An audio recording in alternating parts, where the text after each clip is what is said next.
Strong लग रहा है। इन स्टॉक्स में रुझान स्ट्रांग, लेकिन चलिए अब जरा मारुति के मैनेजमेंट को जोड़ने का समय आ गया है। हमारे साथ मारुति के एग्जीक्यूटिव डायरेक्टर शशांक श्रीवास्तव साहब आपको आपकी स्क्रीन पे नजर आएंगे। शशांक जी, स्वागत है सीएनबीसी आवाज पर आपका। और जो बिक्री के आंकड़े हैं मार्च महीने के, वो आप लोगों की स्क्रीन पर आपको नजर आएंगे।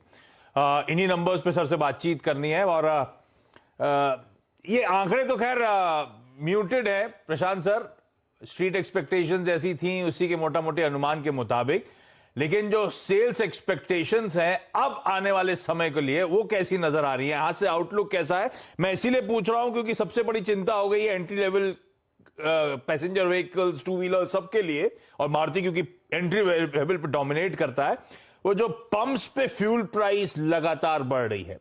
आपकी एक्सपेक्टेशन क्या है? किस तरह की डिमांड ट्रैक्शन आगे नजर आता है? जी, सो सेल्स ट्रेंड्स को लेके अभी हाल में मैंने एक पैनल डिस्कशन हुआ था उसका सियाम का, उसमें कई सारे मैन्युफैक्चरर्स के मार्केटिंग एंड सेल्स के हेड बैठे हुए थे और ये एक कंसेंसस फिगर आई थी कि ये नेक्स्ट ईयर 33.6 से लेके 35.2 लाख की फिगर होगी, यानी करीब 13 से 15% की इजाफा होगा मार्केट में।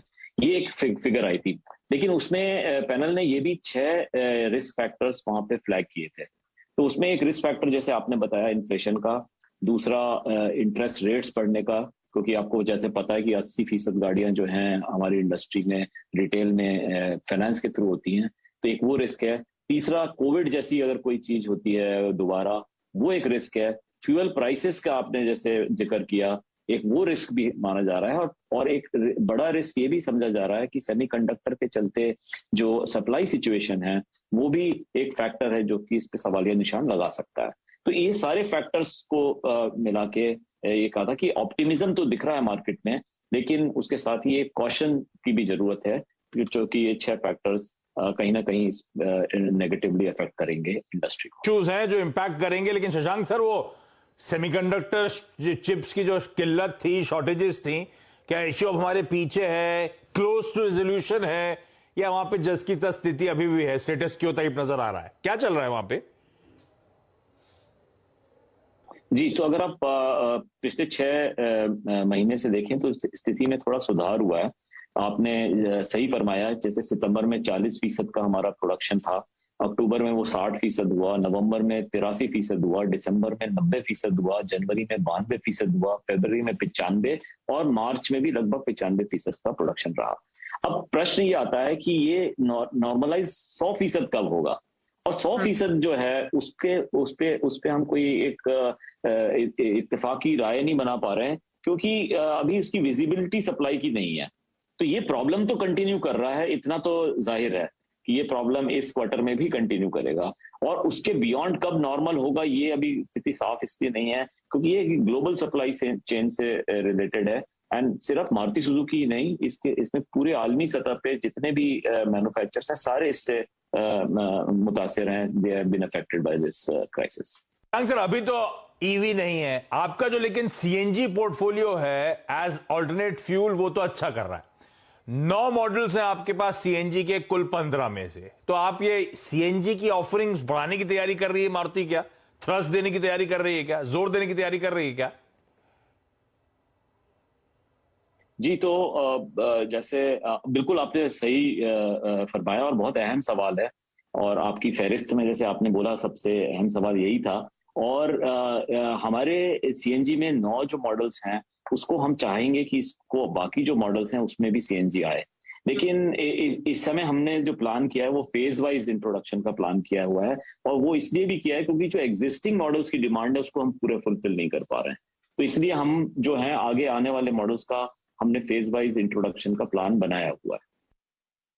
ठीक है, ये तो सीएनजी की बात है। शशांक सर, वो ईवी कब आ रही है आपके पोर्टफोलियो में? देखिए, मैं ईवी का मैंने आपको बताया जैसे कि जो हमने अनाउंस किया हुआ है 2025 तक हम लेके आएंगे, और एग्जैक्ट टाइमलाइन तो मैं आपको बताने में इस समय असमर्थ हूं, क्योंकि I cannot reveal the timelines or the exact products which will be brought in the future. लेकिन हाँ, इस स्पेस में हम काम कर रहे हैं और 2025 तक हम जरूर ईवी ले आएंगे बाजार में। मैं शशांक सर आपसे कंटिन्यू कर रहा हूं। गौरव, आप जरा मारुति का चार्ट रेडी रखिएगा, फिर आपसे उस पर चेक लेता हूं। शशांक सर, जो करंट मार्केट शेयर है, लास्ट अपडेट मेरे पास है कि 46% हो गया है मारुति का, वीजा भी पिछले साल 48% था। तो 2% market share Maruti of late lose कर गया है। तो अब फोकस क्या है? क्या डिफेंड अभी इस करंट 46% को डिफेंड कर रहे हैं या एग्रेसिव जा रहे हैं? वो पुराना 50% प्लस शेयर जो आपका मार्केट शेयर था वापस रीगेन करने की मारुति की तैयारी, स्ट्रैटेजी क्या है? जी जी, तो मैं आपको एक वो दे दूं, इसका एक पर्सपेक्टिव दे दूं कि एक नजरिया आपको एक नया मुख्तलिफ बता दूं कि अगर आप 20 साल का मार्केट शेयर देखें इंडस्ट्री में, तो मारुति सुजुकी का मार्केट शेयर रिटेल में 50% के ऊपर 4 साल में रहा। 20 साल में से 4 साल में। वैसे हमारा मार्केट शेयर 45, 44, 48, 47 ऐसा रहता था, लेकिन 4 साल में हमारा मार्केट शेयर जो है 50 के ऊपर रहा है, और वो 4 साल पिछले 4 साल है। सो इट इज नॉट कि हमारी जो है मार्केट शेयर कम हुआ है। एक्चुअली अगर आप 20 साल का फ्रेम देखें तो उसमें पिछले 4 साल में हमारा बेहतरीन मार्केट शेयर है।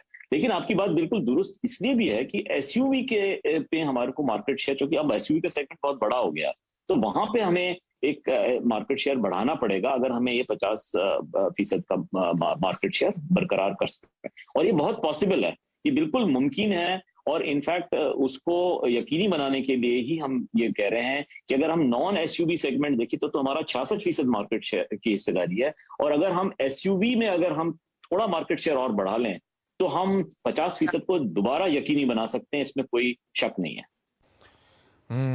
तो ठीक है, सिर्फ टर्फ डिफेंड नहीं करना है, शायद इवेंचुअली पुराना जो लॉस्ट ग्राउंड है वो भी मारुति रीगेन करने की करेगी कोशिश। जाते जाते शशांक सर, एक और इशू, ईवीज हो गया, ये मार्केट शेयर लॉसेस हो गए। तीसरा, वो पिछले साल आपने गजब कर दिया, 2021 में 4 बार प्राइस हाइक ले लिए। 9% के क्यूमुलेटिव प्राइस हाइक्स थे पिछले साल, जो अब तक किसी भी एक साल में सबसे ज्यादा थे। अभी करंट हालात क्या है कॉस्ट इन्फ्लेशन के? 5वां हाइक जल्द आने वाला है क्या मारुति की तरफ से? इस साल का पहला, या कह लीजिए पिछले साल से 5वां हाइक? अब वही मैंने आपको वही अर्ज किया कि 8.8% जो एग्जैक्ट इंक्रीज हुआ है, अभी तक यही आपको मैं इत्तला दे सकता हूं। और बाकी ये हमें देखना पड़ेगा आगे जाके, क्योंकि देखिए हमें वॉल्यूम का भी ख्याल रखना है, हमें डिमांड साइड का भी ख्याल रखना है। सिर्फ एक हम बॉटम लाइन को ही नहीं, हमें टॉप लाइन भी देखनी है। तो हमको तो वो एक जो लकीर है उसको बहुत ही संभल के उस लकीर पे चलते हैं, दोनों तरफ देखते हुए। एक तरफ हम बॉटम लाइन देखते हैं, एक तरफ हम टॉप लाइन देखते हैं। तो वही हम कर रहे हैं इस समय, और आपको जरूर हम बताएंगे जैसे ही कोई फैसला होता है। लेकिन आपके पियर्स ने तो ऑलरेडी रेट हाइक्स की सिलसिले की शुरुआत कर दी। बहुत सारे पियर्स ने 1 अप्रैल से 1-2 कल से करने वाले हैं। तो ठीक है, मारुति भी डिसाइड करेगा, जल्द बताएगा। लेकिन एक ट्रेड ऑफ सही है, इस तरह की massive price hikes, demand environment जब कमजोर है तो एक ट्रेड ऑफ है, कितना पास ऑन करें, कितना डिमांड डिस्ट्रक्शन होगा, कितना पास ऑन नहीं करें ताकि डिमांड थोड़ी सी तूल पकड़ पाए। Shashank sir, thank you so much जुड़ने के लिए। अब जब क्वार्टरली नंबर्स आएंगे तब आपसे वापस बातचीत करूंगा, या फिर इस बीच आपने फिर प्राइस हाइक कर दिया तो कोशिश करूंगा आपसे बातचीत हो जाए। पर धन्यवाद आज जुड़ने के लिए। गौरव, मारुति लोअर लेवल से कुछ रिकवरी की कोशिश तो दिखाई है स्टॉक ने, क्या करना चाहिए? देखिए, आवली चार्ट अगर मैं देखता हूँ इसके तो काफी इसमें अच्छा लग रहा है। इचिमोकू सेटअप के सबसे काफी क्लीन इसमें अपसाइड देखने मिल रही है। तो 7630 के स्टॉप लॉस में आप एक बार इसको बाय कर सकते हैं, और इसका जो हर्डल आने वाला है वो है 7950 का। तो यहाँ पे एक बार 100 पॉइंट के स्टॉप लॉस से बाय कर सकते हैं। ऊपर में 200 पॉइंट तक के लेवल्स देखने मिल सकते हैं। 8000 उसका एक इमीडिएट हर्डल है, वहाँ पे अच्छी खासी ऑप्शन में राइटिंग भी है, तो वहाँ पे देखना पड़ेगा, रिव्यू करना पड़ेगा। यहाँ पे मगर सेटअप पॉजिटिव लग रहा है। और गौरव, ट्रस्ट लाइन ने आज क्या करा? वो एचडीएफसी ट्विंस में एचडीएफसी बैंक, एचडीएफसी लिमिटेड जब कूल ऑफ हो रहा है तो खरीदा, या पहले का पड़ा उसको एंजॉय कर रहे हैं? नहीं, पहला जो मिला है वो इसी को एंजॉय कर रहे हैं, क्योंकि जो फियर ऑफ मिसिंग आउट है उसमें नहीं घुसना है ज्यादा, क्योंकि ऑलरेडी मूवमेंट ऊपर आ चुका है। और आप देखिए आज जो सबसे कैंडल बना है डेली चार्ट पे, जो कैंडल एचडीएफसी में बना है, काफी सिग्निफिकेंट वॉल्यूम्स है, और अभी जो है एक काफी नेगेटिव कैंडल बना है। आपको ग्रीन दिख रहा है क्योंकि अभी भी ओपन से ऊपर ही है करंट प्राइस, बट ओवरऑल देखा जाए तो काफी एक बेरिश कैंडल फिलहाल यहाँ पे बन रहा है। तो यहाँ पे हमने फ्रेश एडिशन कुछ करवाया नहीं। ठीक है, और एक्चुअली वो फोमो जो था ना, फियर ऑफ मिसिंग आउट, इसीलिए आप देख रहे थे 15-16% तक उछाल। अब वो थोड़े से कूल ऑफ होकर स्टॉक्स, दोनों स्टॉक्स इस समय कामकाज करते हुए। गौरव, थैंक यू सो मच जुड़ने के लिए। क्विकली इस नोट पर छोटा सा ब्रेक के उस पार एक क्विक मार्केट चेक।